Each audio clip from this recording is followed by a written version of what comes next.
Ay, puntahan ko lang si Red Rider para may pupuntahan kami sa labas. Ito yung isda natin, no?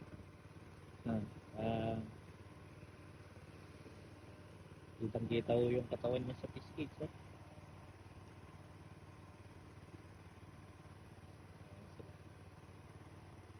Ayan mga isda ko. Ang dami yung nakauli natin ngayon. Ang order ko 6-6.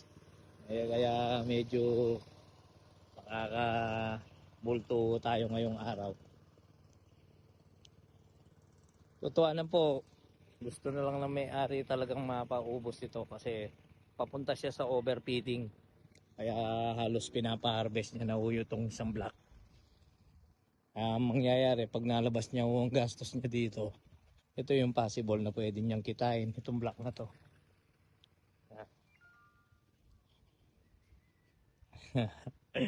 Dito akala mo may tao lagi dahil may maniking. Ito yung pinaka paboritong sarasa ni Mapangato. Okay, ito tayo sa labas, Red Rider. Go, go, go. Wala tayo ulit dun sa fish cage. Narinig ko ang ingay nila eh. Anong oras na ba? Alas 4:25 na. Ilalapit pala nila yung fish cage. Ito yung trabahong gamay na nila yung galawan natin. Pag kasi teamwork ang mga nagtatrabaho, wala akong problema yan. Lalo na kahit akutan po yung harvestan. Nakikita yung tamsi oh. Ayan mo yung tamsi para sa ibon niya. Importante oh. Hindi nakakadapo yung mga kumakain ng mga pamilya. Yun, linapit nila. Ay, ang bukas kanyan, yan na yung setup kan na, boss.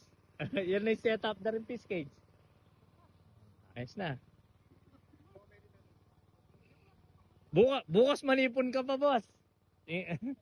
Gamit itong nyamon truck kanito. Ayan o, ayos nga naman. Second day harvest natin sa San Bastian to. Yan. Ayan, nalapit. Sasalok na ulit niyan dito. 4:21 na. Alas 5 lang matatapos to.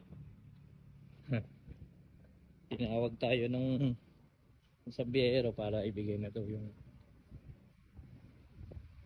payment. Okay, go, go, go. Ito, may laman na pala oh. Data lang ba?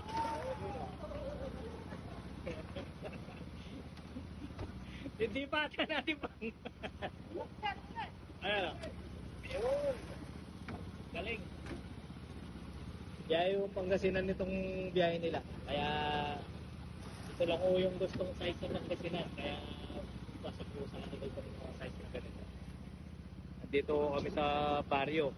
Mismo San Bastian. Barrio ng San Luis. Bayan ng San Luis. Barrio ng San Bastian.